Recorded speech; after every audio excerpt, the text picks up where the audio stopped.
नमस्कार मित्रांनो, संत रामदासांचे मनाचे श्लोक आज आपण पाहणार आहोत.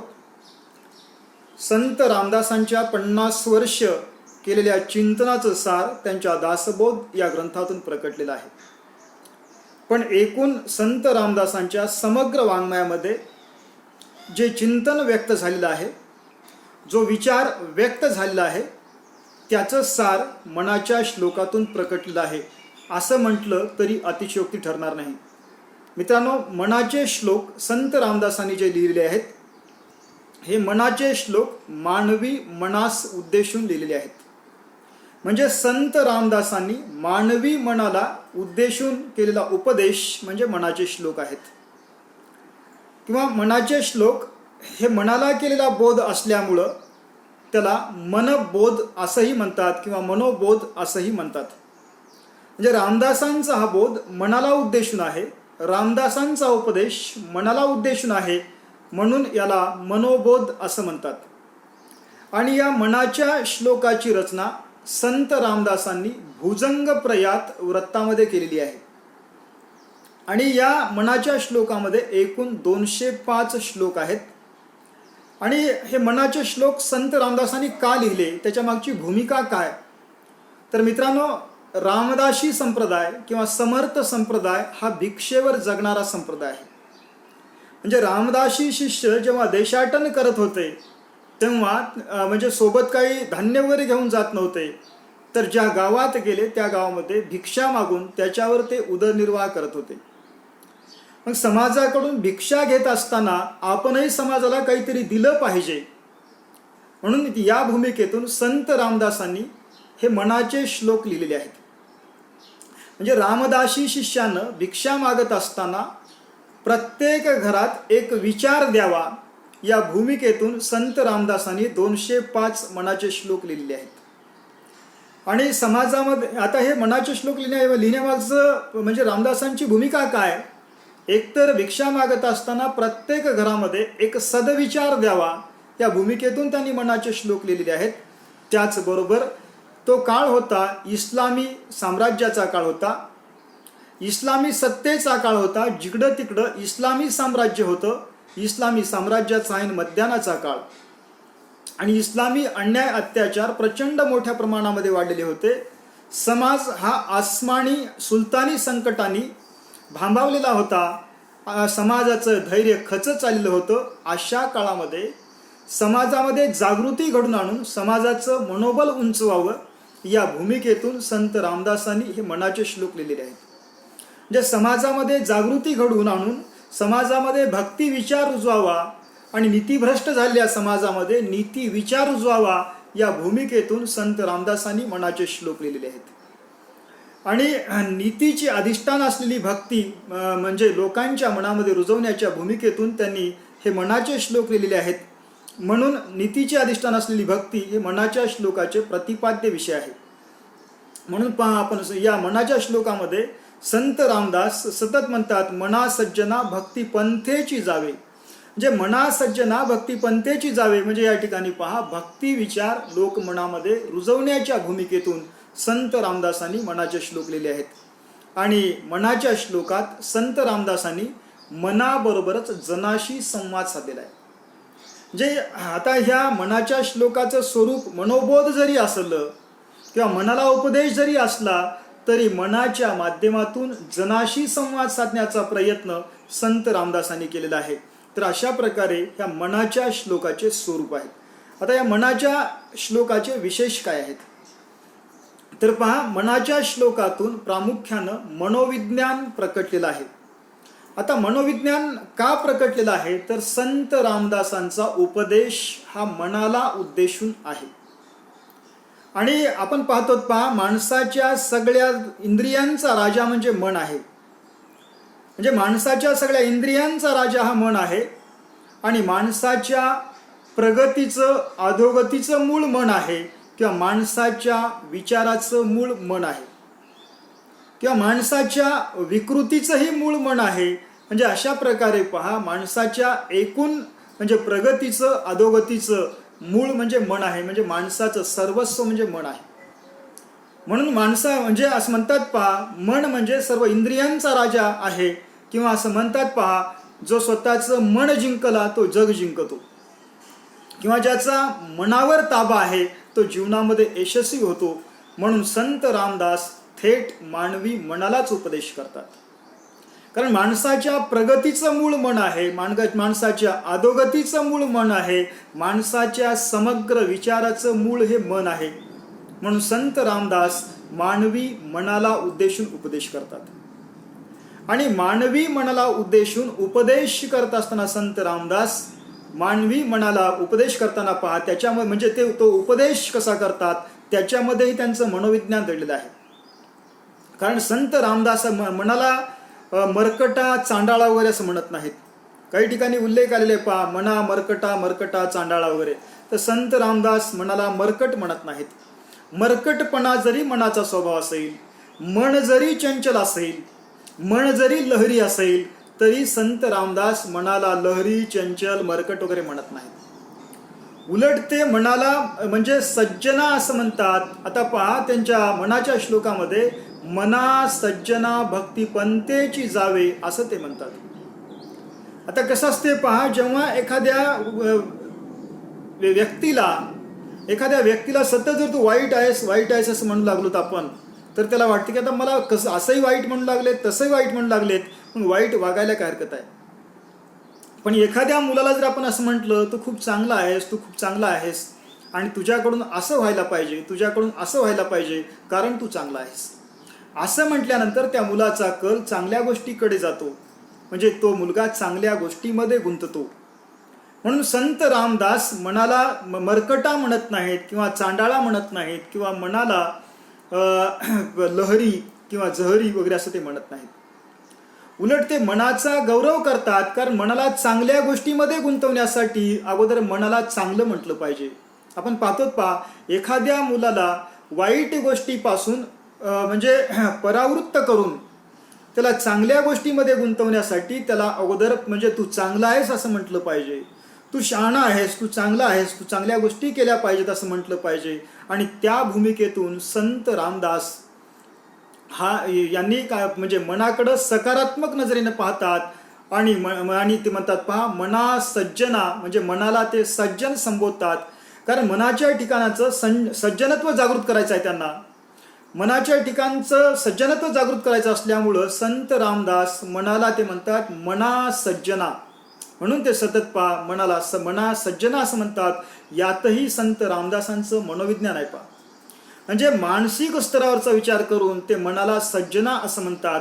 आणि आता पहा, हे मन आनंदी ठेवण्यासाठी, मनाचं संतुलन राखण्यासाठी किंवा मानसिक आरोग्य चांगलं ठेवण्यासाठी काय काय केलं पाहिजे, ह्या संदर्भातला अत्यंत मौलिक विचार संत रामदासांनी आपल्या मनाच्या श्लोकातून मांडलेला आहे. पहा, मानवी जीवन हे प्रचंड म्हणजे अडचणींनी भरलेलं आहे. असं म्हणतात पहा, या संसारामध्ये, या प्रपंचामध्ये पूर्णविध विराम कधीच नसतो, सतत कामं असतात. म्हणजे समस्या कधीच संपत नाहीत. ह्या जीवनातल्या समस्या कधी संपत नाहीत, जीवनातलं दुःख कधीही संपत नाही. जीवन म्हणजे काय, सुख दुःखाचं मिश्रण आहे. म्हणून का कवीनं म्हटलंय पहा, एक धागा सुखाचा 100 धागे दुःखाचे, जर तारी हे वस्त्र मानवा तुझ्या आयुष्याचे. किंवा संत तुकारामांनी म्हटलंय पहा, सुख पाहता जवा पडे दुःख पर्वता एवढे. म्हणजे अशा प्रकारे जीवनामध्ये दुःख अटळ आहे. म्हणजे जसं सुख आहे तसं दुःख अटळ आहे.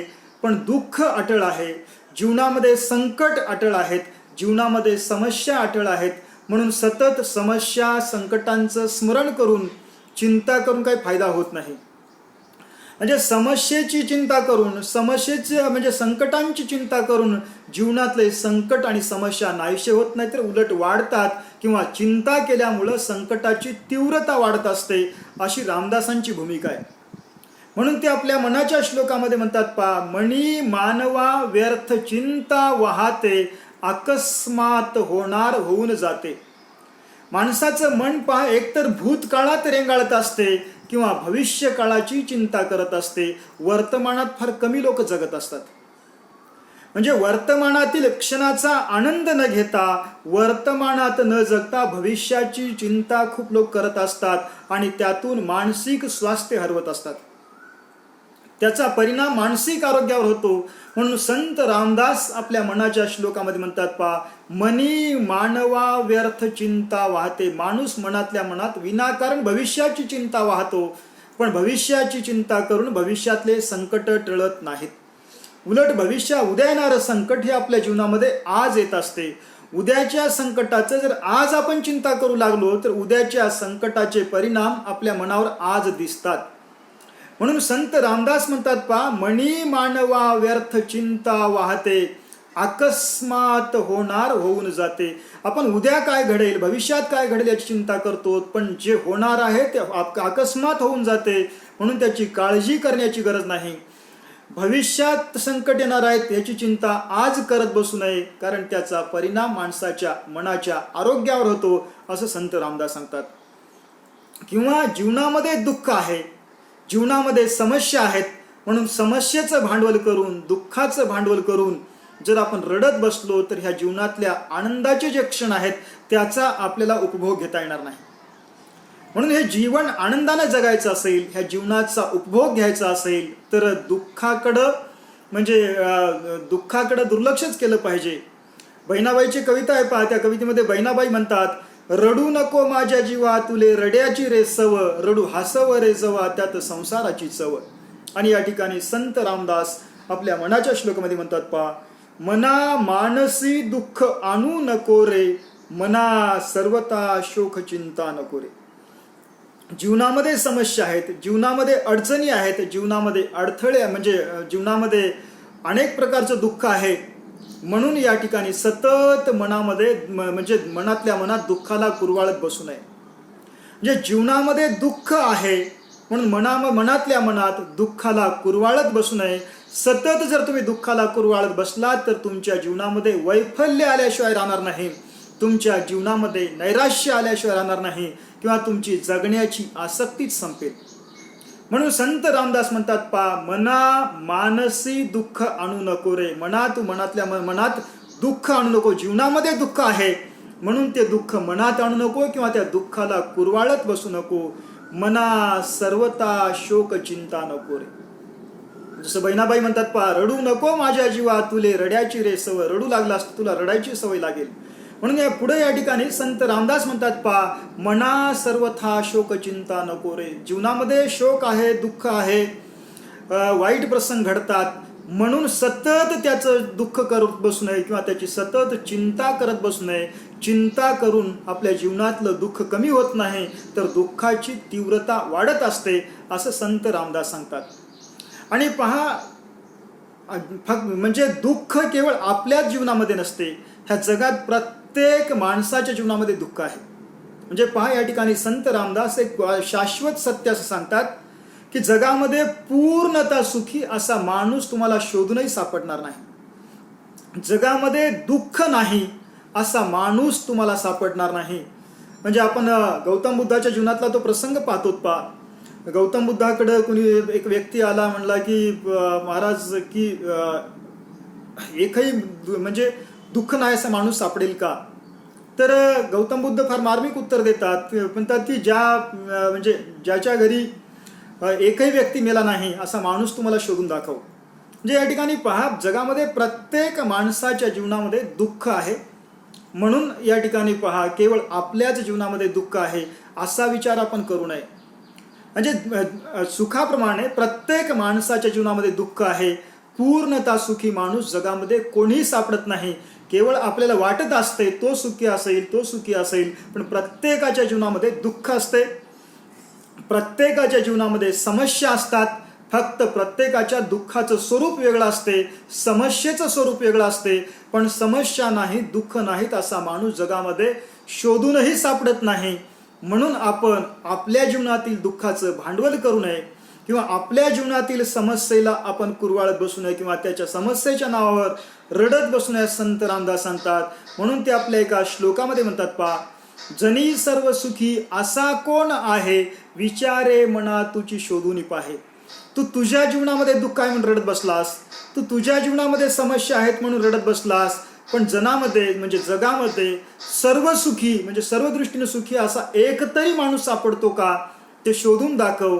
विचारे मना तुझी शोधून पाय, तूच मना विचार कर आणि शोधून बघ, पूर्णतः सुखी असा माणूस जगामध्ये सापडतो का. म्हणून आपल्या जीवनामध्ये समस्या आहेत, आपल्या जीवनामध्ये दुःख आहेत, म्हणून त्या समस्येला किंवा त्या दुःखाला कुरवाळत बसू नये किंवा सतत रडत बसू नये असं संत रामदास सांगतात. आणि पहा, जीवनामध्ये संकट अटळ असतात. प्रत्येक माणसाच्या जीवनामध्ये केव्हा ना केव्हा संकट येतच असतात. म्हणून संकट काळामध्ये जर आपण घाबरलो तर संकटाची तीव्रता 100 पटीने वाढत असते. सध्याचा काळ हा संकटाचा काळ आहे. पहा, सध्या कोरोना महामारीनं संपूर्ण जगामध्ये हाहाकार माजून दिलेला आहे. आपण व्हॉट्सअप फेसबुक ओपन केल्यानंतर भावपूर्ण श्रद्धांजलीशिवाय दुसऱ्या गोष्टी दिसत नाहीत. आपल्या जवळचे माणसं जात आहेत तेव्हा त्याचा परिणाम आपल्या मनस्थितीवर होत असतो किंवा आपल्या धैर्यावर होत असतो. पण संकट काळामध्ये जर आपण धैर्य हरवलं किंवा आपण जर हिंमत हरलो तर त्या संकटाची तीव्रता वाढत असते.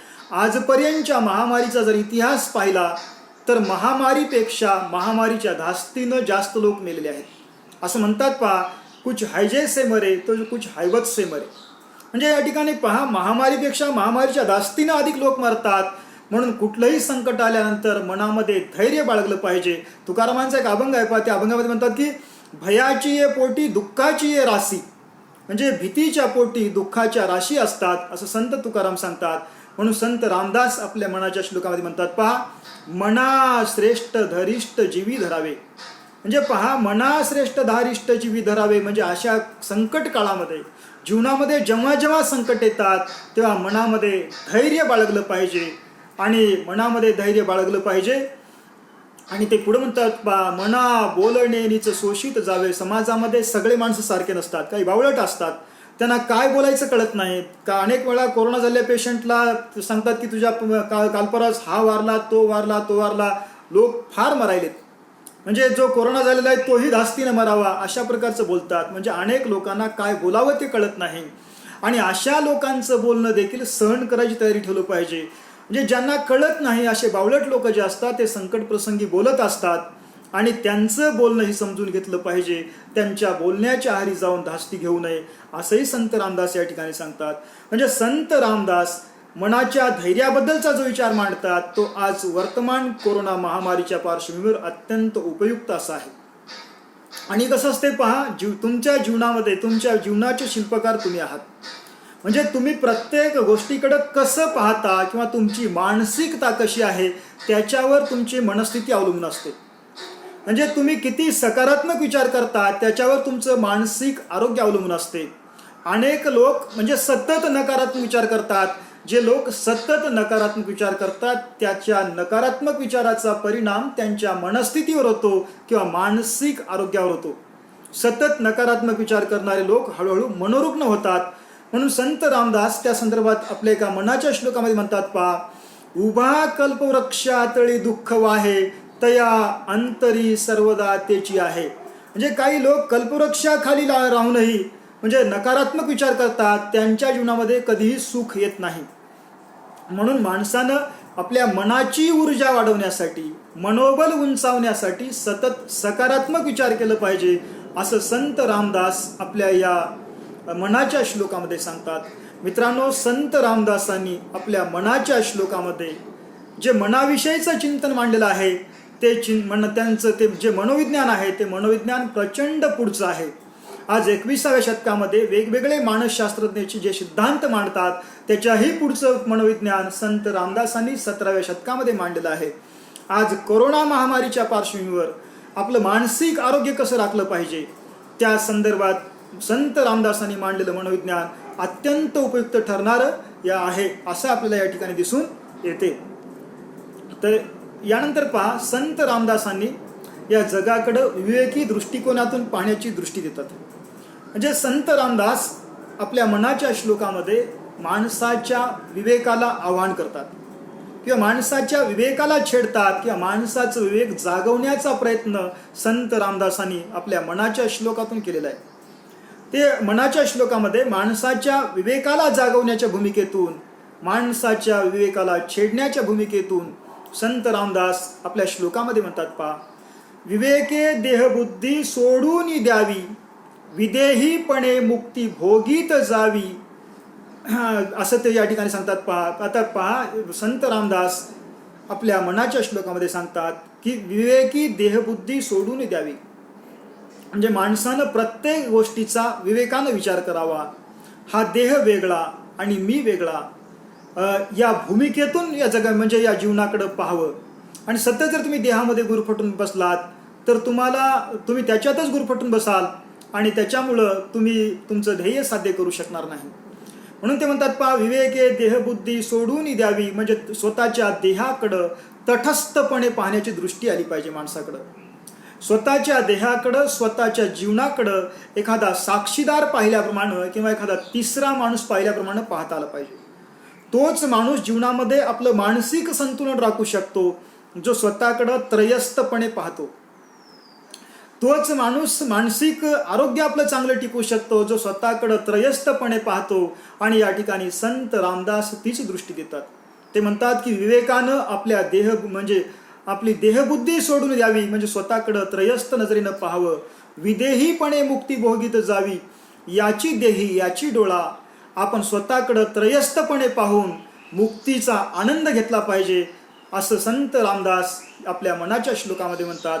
किंवा ते पुढे म्हणतात पहा, विवेके क्रिया आपुली पालटावी, आती आदरे शुद्ध क्रिया धरावी. म्हणजे पहा, स्वतःकडं त्रयस्थ नजरेनं पाहिलं पाहिजे, स्वतःकडं तिसरा माणूस पाहिल्यासारखं पाहिलं पाहिजे आणि स्वतःकडं तटस्थपणे पाहिलं पाहिजे आणि स्वतःमध्ये स्वतःच बदल घडून आणला पाहिजे. आपल्यामध्ये बदल घडून येण्यासाठी कुणीतरी अवतार घेणार नाही, म्हणजे आपल्यामध्ये बदल घडून आणण्यासाठी कुणी अवतार घेणार नाही किंवा कुणीतरी येऊन आपल्यामध्ये बदल करणार नाही. आपल्यामध्ये बदल करण्याचा प्रयत्न आपणच केला पाहिजे. म्हणजे विवेकानं विचार करून आपली क्रिया पालटावी, म्हणजे आपल्यामध्ये आपणच बदल घडून आणला पाहिजे. आती आदरे शुद्ध क्रिया धरावी, म्हणजे विवेकानं विचार करून आपल्या वर्तनामध्ये कृतीमध्ये बदल केला पाहिजे आणि चांगली क्रिया शुद्ध क्रिया धरली पाहिजे किंवा त्या मार्गाने वाटचाल केली पाहिजे. म्हणजे संत रामदास आपल्या मनाच्या श्लोकातून लोकांचा विवेक जागवण्याचा प्रयत्न या ठिकाणी करतात. म्हणजे संत रामदास पहा, आपल्या मनाच्या श्लोकातून ते प्रामुख्यानं मनाला उपदेश करण्याचा प्रयत्न करतात. रामदास बुद्धीला उपदेश करत नाहीत, रामदास चित्ताला उपदेश करत नाहीत, रामदास शरीराला उपदेश करत नाहीत, रामदास जाणीवपूर्वक मनाला उपदेश करतात. कारण माणसाच्या सगळ्या प्रगतीचं अधोगतीचं मूळ मन आहे. यामुळं रामदास मनाकडे लक्ष केंद्रित करतात. आता पहा, संत रामदास ज्याप्रमाणे माणसाच्या मनाला उपदेश करतात त्याचप्रमाणे समाजासोबतही संवाद साधतात आणि समाजासोबत संवाद साधून सामाजिक सुसंवाद म्हणजे सामाजिक सुसंवाद निर्माण करण्याचा प्रयत्न करतात. आता पहा, समाजासोबत संवाद साधत असताना किंवा समाजामध्ये सुसंवाद प्रस्थापित व्हावा या भूमिकेतून संत रामदास आपल्या मनाच्या श्लोकामध्ये काही गोष्टी सांगतात. ते असं म्हणतात पहा, जणी वाद विवाद सोडून द्यावा, जणी वाद संवाद सुखे करावा. किंवा ते पुढे म्हणतात की जणी तोची तो शोक संताप हारी, तुटे वाद संवाद तो हितकारी. पहा, या ठिकाणी संत रामदास म्हणजे सामाजिक संवादाचा संदेश देतात. म्हणजे समाजाची प्रगती तेव्हाच होते जेव्हा समाजामध्ये संवाद असतो. समाजामध्ये जर विसंवाद वाढला तर अधोगती होत असते आणि समाजामध्ये जर संवाद प्रस्थापित झाला तर त्यातूनच समाजाची उन्नती होते किंवा समाजाचा उत्कर्ष होतो. म्हणून रामदास म्हणतात पहा की जनी वाद विवाद सोडून द्यावा, म्हणजे समाजामध्ये वावरत असताना पावला पावलावर आपण वाद घालत बसू नये. म्हणजे जरी आपली मतभिन्नता असेल तर मतभिन्नतेचं रूपांतर मनभिन्नतेमध्ये होऊ नये अशी रामदासांची भूमिका आहे. म्हणून ते म्हणतात पहा, जणी वाद विवाद सोडून द्यावा. जरी आपलं मत वेगळं असलं तरी प्रत्येक ठिकाणी त्या मतभिन्नतेच्या नावाखाली वाद घालत बसू नये.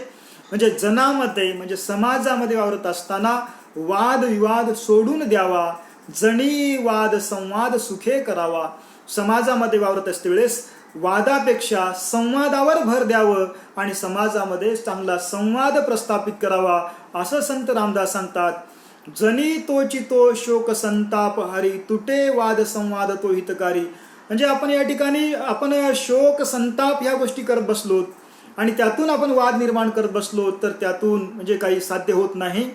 उलट वाद संपवून संवाद प्रस्थापित करणं हे आपल्याही हिताचं असते, समाजाच्या हिताचं असते आणि आपल्या मानसिक आरोग्याच्या दृष्टीनेही संवाद हा हिताचा असतो असं संत रामदास या ठिकाणी सांगतात.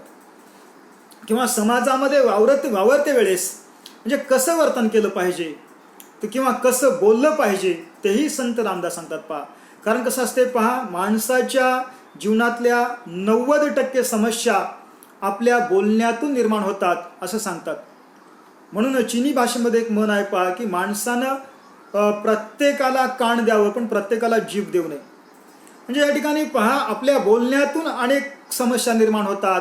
म्हणून सतत माणसानं समाजामध्ये वावरते वेळेस माणसानं कसं बोललं पाहिजे, कारण आपलं बोलणं आणि मनाचं आरोग्य ह्याचाही जवळचा संबंध आहे. पहा, आपण सतत जर आडमुठेपणानं बोलू लागलो, सतत आपण अहंकाराने बोलू लागलो तर समोरून तसाच प्रतिसाद मिळतो आणि त्याचा परिणाम आपल्या मानसिक आरोग्यावर होतो. म्हणून आपलं मन शांत ठेवण्यासाठी, आपलं मानसिक संतुलन उत्तम ठेवण्यासाठी किंवा आपलं मन आनंदी ठेवण्यासाठी आपलं बोलणं देखील तसंच असलं पाहिजे. बोलणं कसं असलं पाहिजे त्या संदर्भात संत रामदास सांगतात. पहा, स्वय सर्वदा नम्र वाचे वदावे मना सर्व लोका सिरे निवावे.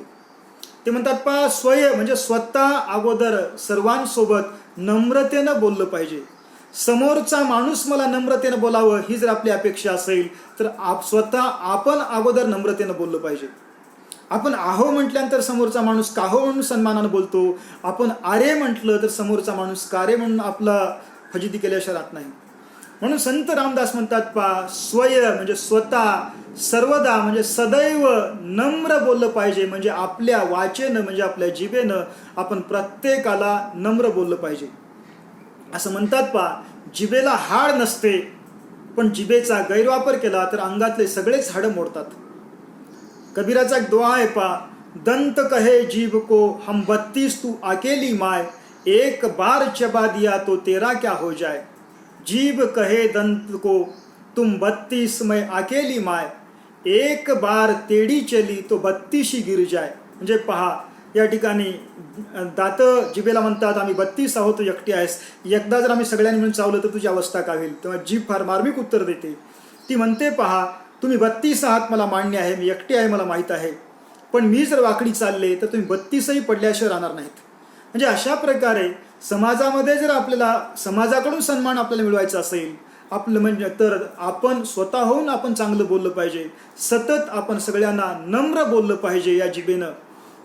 म्हणून ते म्हणतात पहा, स्वय सर्वदा नम्रे वाचे वदावे मना सर्व लोका सिरे निवावे. आपण नम्र बोलून चांगलं बोलून सगळ्यांना तृप्त करावं म्हणजे सगळ्यांना आनंदी करावं. आपण जर आपल्या बोलण्यातून समोरच्या प्रती आदर प्रकट केला तर त्यालाही समाधानही वाटते आणि तोही तेवढ्या चांगल्या पद्धतीनं आपल्याला सन्मान देतो. त्याच्यामुळं आपलंही मन शांत असते आणि त्याचंही मन शांत असते असं या ठिकाणी संत रामदास सांगतात. आणि त्याचबरोबर पहा, किंवा एका ठिकाणी ते म्हणतात की म्हणजे समाजासाठी कसं म्हणजे समाजामध्ये आपली कृती कशी असलं पाहिजे. जसं आपलं बोलणं आहे तसं आपली कृती देखील असली पाहिजे. नुसतं गोड बोलून नुसतं नम्र बोलूनही कोणी समाधानी राहत नाहीत, तर आपली कृती देखील तशीच असली पाहिजे. कृती कशी असली पाहिजे त्या संदर्भात संत रामदास आपल्या एका मनाच्या श्लोकामध्ये म्हणतात पहा, मना चंदनाचे परित्वा जुजावे परी अंतरी सज्जना निवावे. समाजामध्ये आपण चंदनासारखं झिजलं पाहिजे म्हणजे या ठिकाणी समाजाचा उत्कर्ष होतो आणि आपलाही उत्कर्ष होतो.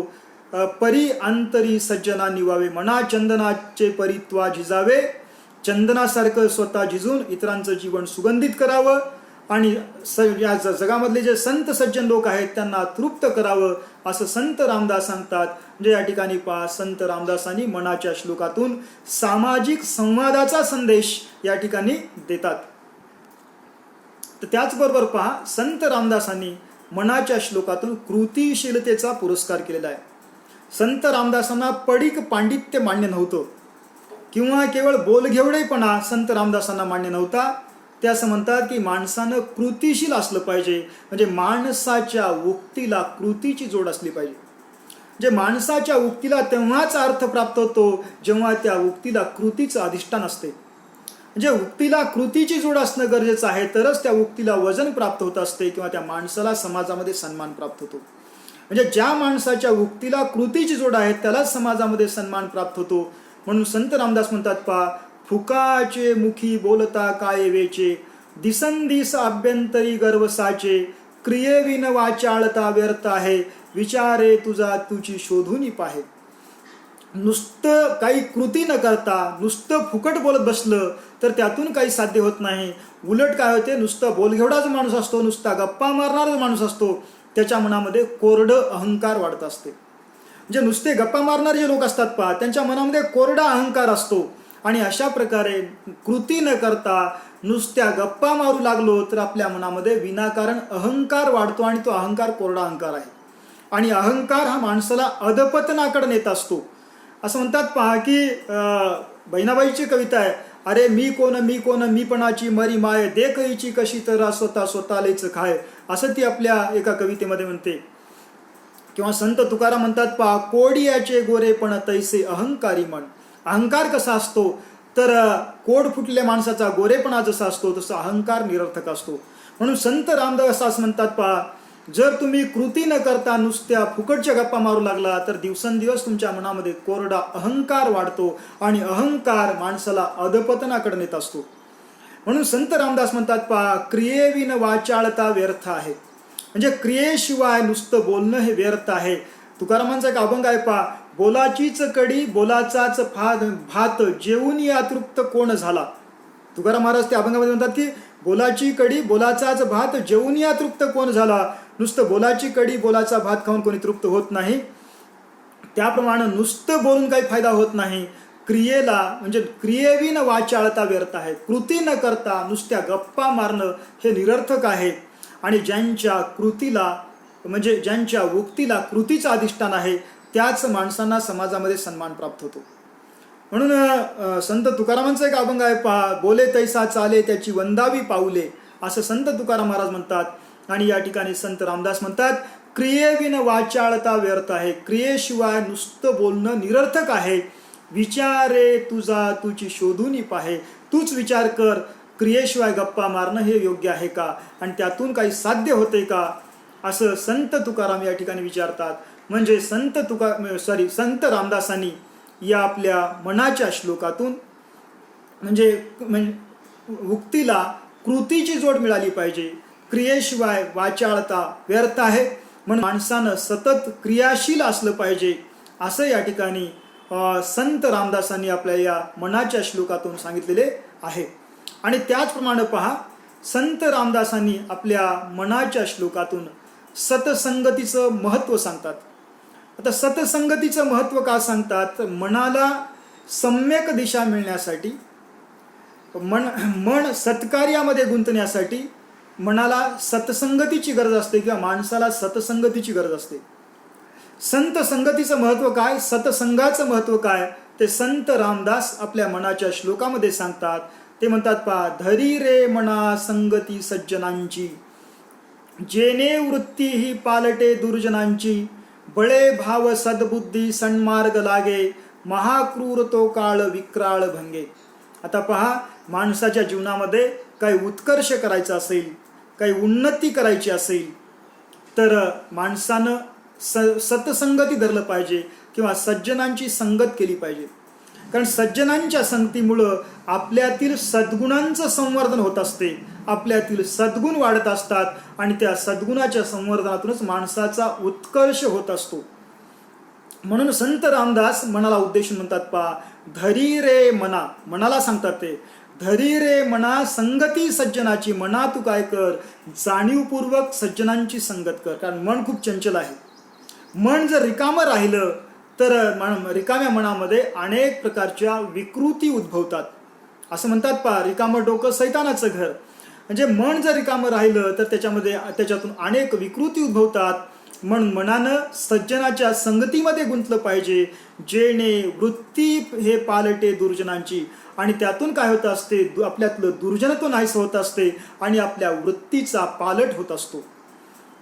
बळे भाव सद्बुद्धी सन्मार्ग लागी, या सज्जनांच्या संगतीमुळे काय होत असते तर सद्बुद्धी वाढते आणि त्यातून सन्मार्ग मिळत असतो. महाक्रूर तो काळ विक्राळ भंगे, म्हणजे मोठमोठे संकटही आपले टळतात. आपण सज्जनांच्या संगतीमध्ये राहिलो, सत्संगती केलो तर आपल्यातील सद्गुणांचं संवर्धन होते आणि त्यातून पुढचा आपला अनर्थ टळतो, म्हणजे आपल्या जीवनातले संकट टळतात, असं संत रामदास या ठिकाणी सांगतात. आणि पहा, तुम्ही ज्यांच्या संगतीमध्ये गेलात तसे भाव तुमच्या मनामध्ये निर्माण होतात आणि तुमच्या मनामध्ये जसे भाव असतात तसा तुमच्या जीवनाला आकार मिळतो किंवा तसा तुमच्या मनाला आकार मिळतो. म्हणून एका मनाच्या श्लोकामध्ये संत रामदास म्हणतात, पहा, असे हो जया अंतरी भाव तैसा, वसे हो तया अंतरी देव तैसा. म्हणजे तुम्ही सज्जनांच्या संगतीमध्ये गेलात तर तुम्हाला म्हणजे तुमच्यातील सद्गुणांचं संवर्धन होईल आणि तुमच्यातील सकारात्मक ऊर्जा वाढेल आणि तुम्हाला कणाकणामध्ये परमेश्वर दिसेल, तुम्हाला प्रत्येक जीवामध्ये शिव दिसेल. आणि जर तुम्ही दुर्जनांच्या संगतीमध्ये गेलात तर तुमची आसुरी वृत्ती वाढेल आणि त्या दृष्टीने तुमच्या हातून क्रिया घडतील. म्हणून ते म्हणतात, पहा, असे हो जया अंतरी भाव जैसा, तुमच्या मनामध्ये जसा भाव असतो तसा तुम्हाला देव दिसतो. तुम्ही सज्जनांच्या संगतीमध्ये गेलात, संतांच्या संगतीमध्ये गेलात तर तुम्हाला प्रत्येक जीवामध्ये शिव दिसतो, असं या ठिकाणी संत रामदास सांगतात. आणि यानंतर पहा, संत रामदासांनी आपल्या मनाच्या श्लोकातून मनाला सदबोध केलेला आहे किंवा मनामध्ये नीती विचार रुजवण्याचा प्रयत्न केलेला आहे. म्हणजे संत रामदासांनी भक्ती विचाराबरोबरच नीती विचार रुजवण्याचा प्रयत्न या मनाच्या श्लोकातून केलेला आहे. म्हणजे समाजामध्ये किंवा समाजाच्या उत्कर्षासाठी जे मूल्य आहेत त्या मूल्यांची रुजवणूक संत रामदासांनी आपल्या मनाच्या श्लोकातून केलेलं आहे. ते म्हणतात, पहा, मना सर्वथा सत्य सोडू नको रे, मना सर्वथा मिथ्या मांडू नको रे. जीवनातलं सर्वश्रेष्ठ मूल्य म्हणजे सत्य. आपल्याकडे म्हणतात, पहा, सत्य, शिव आणि सौंदर्य. तर जीवनातलं एक सर्वश्रेष्ठ मूल्य म्हणजे सत्य. असं म्हणतात की एक सत्य वाक्य 1000 सूर्याच्या प्रकाशापेक्षा तेजस्वी असते. म्हणून या ठिकाणी म्हणतात, पहा, की मना सर्वथा सत्य सोडू नको रे, मना सतत तू कधीच सत्याची संगत सोडू नको किंवा सत्याला कधी सोडू नको किंवा सत्यापासून लांब जाऊ नको. ते मनाला म्हणतात की तू कधी सत्यापासून लांब जाऊ नको. मना सर्वथा म्हणजे सदैव सत्य सोडू नको रे, मना सर्वथा मिथ्या मांडू नको रे. किती जरी मोहाचे प्रसंग आले, किती जरी लाभाचे प्रसंग आले तरी खोट्या गोष्टीच्या आहारी जाऊ नको. आणि पुढे ते म्हणतात, पहा, मना सत्य ते सत्य वाचे वदावे. जे सत्य आहे तेच बोलावं, म्हणजे स्वार्थासाठी, क्षुल्लक फायद्यासाठी म्हणजे खोटं बोलू नये किंवा असत्य बोलू नये असं ते सांगतात. मना मिथ्य ते मिथ्य सोडून द्यावे. जे वाईट आहे, जे खोटं आहे ते सोडून द्यावं. सतत सत्याची कास धरावं किंवा सत्याचा ध्यास घ्यावा. सतत मनामध्ये सत्याचा आग्रह धरला पाहिजे आणि सत्याशी आपण बांधील असलं पाहिजे, असं संत रामदास मानवी मनाला उद्देशून सांगतात. आणि ते पुढे म्हणतात, पहा, मना पाप संकल्प सोडून द्यावा, मना सत्य संकल्प जीवी धरावा. म्हणजे मनामध्ये जे काही पाप संकल्प आहेत, चुकीच्या ज्या गोष्टी आहेत, म्हणजे परस्त्री, परधन, अशा गोष्टीबद्दल अभिलाषा बाळगू नये, असंही संत रामदास आपल्या मनाच्या श्लोकामध्ये म्हणतात. म्हणून ते म्हणतात, पहा, मना पाप संकल्प सोडून द्यावा, मना सत्य संकल्प जीवी धरावा. सतत माणसानं मनामध्ये सत्याचा संकल्प धरला पाहिजे. आणि त्याचबरोबर पुढे ते सांगतात, पहा, नको रे मना द्रव्य ते पुढीलांचे, अति स्वार्थ बुद्धी नुरे पापसाचे. म्हणजे जे आपल्या कष्टाचं आहे तेच आपलं आहे. म्हणजे इतरांच्या संपत्तीचा मोह बाळगू नये, इतरांच्या संपत्तीची अभिलाषा बाळगू नये. कारण पहा, सगळ्या प्रकारच्या पापाचं मूळ म्हणजे मोह आणि अभिलाषा आहे. म्हणून संत रामदास या ठिकाणी सांगतात, पहा, नको रे मना द्रव्य ते पुढीलांचे. समोरच्या माणसाच्या, द्रव्य म्हणजे संपत्ती, दुसऱ्याच्या संपत्तीची अभिलाषा बाळगू नको. अति स्वार्थ बुद्धी नुरे पापसाचे. मनामध्ये जर अति स्वार्थ आलं तर त्यातून काय होत असते, आपलं पाप वाढत असते कारण सगळ्या प्रकारच्या पापाचं मूळ अभिलाषा आहे. म्हणून कोणत्या गोष्टीबद्दल अभिलाषा बाळगू नये, परस्त्री परधन याच्याबद्दल अभिलाषा बाळगू नये, असं संत रामदास आपल्या मनाच्या श्लोकामध्ये सांगतात. तर या ठिकाणी त्यांचा सद्बोध आपण प्रातिनिधिक स्वरूपात पाहिलो. पण संत रामदासांच्या 205 मनाच्या श्लोकाचा जर विचार केला तर अनेक चरणातून त्यांनी सद्बोध केलेला आहे किंवा सदुपदेश त्यांनी केलेला आहे. म्हणजे मानवी मनावर मूल्यांचे संस्कार करण्यासाठी, मानवी मनामध्ये मूल्य रुजवण्यासाठी संत रामदासांनी हा सद्बोध केलेला आहे. तर त्याचबरोबर पहा मित्रांनो, संत रामदासांच्या मनाच्या श्लोकामध्ये शाश्वत सत्याचं दर्शन घडते. जीवनामधलं जे चिरंतन सत्य आहे, शाश्वत म्हणजे काय, जे कालही सत्य होतं, आजही सत्य आहे आणि उद्याही सत्य राहणार आहे, त्याला म्हणतात शाश्वत सत्य. आणि संत रामदासांनी आपल्या मनाच्या श्लोकातून काही शाश्वत सत्याची मांडणी केलेली आहे किंवा शाश्वत सत्याचं त्यांनी दर्शन घडवलेलं आहे. आज आपण पाहतो, पहा, कोरोना महामारीमध्ये अनेक लोक मरत आहेत आणि मेल्यानंतर एखादा माणूस म्हणतो की तो गेला, खूपच वाईट झालं, खूपच वाईट झालं. पण तो गेला म्हणजे हा काही राहणार आहे का? हाही उद्या जाणारच आहे. म्हणजे या जगामध्ये प्रत्येक माणसाला मरण अटळ आहे, तरी माणसं दुसरा माणूस मेल्यानंतर रडतात. म्हणजे हे एक वास्तव सत्य जे आहे ते सत्य संत रामदासांनी आपल्या मनाच्या श्लोकातून अधोरेखित केलेलं आहे. ते म्हणतात, पहा, मरे एक त्याचा दुजा शोक वाहे, अकस्मात तोही पुढे जात आहे. म्हणजे एक माणूस मरतो, दुसरा रडतो. जो रडणारा आहे तो इथंच राहतो का? तो मरणार नाही का? तोही हळूहळू उद्या मरणाच्या दारातच जातो. म्हणजे अशा प्रकारे मरणाबद्दलचं एक शाश्वत सत्य संत रामदासांनी आपल्या या मनाच्या श्लोकातून मांडलेलं आहे. त्यातूनही त्यांचं मनोविज्ञान प्रकटलेलं आहे. त्यातूनही मानसिक आरोग्य राखण्याचा संदेश या ठिकाणी मिळतो. तर अशा प्रकारे मित्रांनो, संत रामदासांच्या मनाच्या श्लोकातून त्यांनी समाजाला भक्ती आणि नीती विचार देण्याचा प्रयत्न केला आणि म्हणजे माणसाच्या प्रगतीचं मूळ, अधोगतीचं मूळ असणारं मन, त्या मनाला उपदेश करण्याचा प्रयत्न, मानसिक आरोग्य राखण्याचा संदेश संत रामदासांनी आपल्या मनाच्या श्लोकातून केलेला आहे. रामदासांनी 17व्या शतकात लिहिलेले मनाचे श्लोक आज पावला पावलावर अत्यंत उपयुक्त आहेत. आज आधुनिक मानसशास्त्रज्ञ ज्या गोष्टी सांगतात त्या गोष्टी मनाच्या श्लोकातून संत रामदासांनी 17व्या शतकात मांडलेल्या आहेत. आज 21व्या शतकामध्ये संत रामदासांच्या मनाच्या श्लोकाचं पुन्हा नव्याने विचार करणं हे नितांत गरजेचं आहे. नव्या काळातील नव्या समस्येची उत्तर देखील या संत रामदासांच्या मनाच्या श्लोकामध्ये सापडतात. किंवा आज कोरोना महामारीच्या पार्श्वभूमीवर ह्या संकटापासून स्वतःला वाचवण्यासाठी, आपलं मानसिक आरोग्य उत्तम ठेवण्यासाठी पुन्हा एकदा संत रामदासांच्या मनाच्या श्लोकाचा विचार करणं आणि त्यातील विचार समजून घेऊन आत्मसात करणं हे नितांत गरजेचं आहे. तर मित्रांनो, या ठिकाणी मनाचे श्लोक हा आपला पाठ्यघटक संपलेला आहे. तर या ठिकाणी आपण थांबू. धन्यवाद.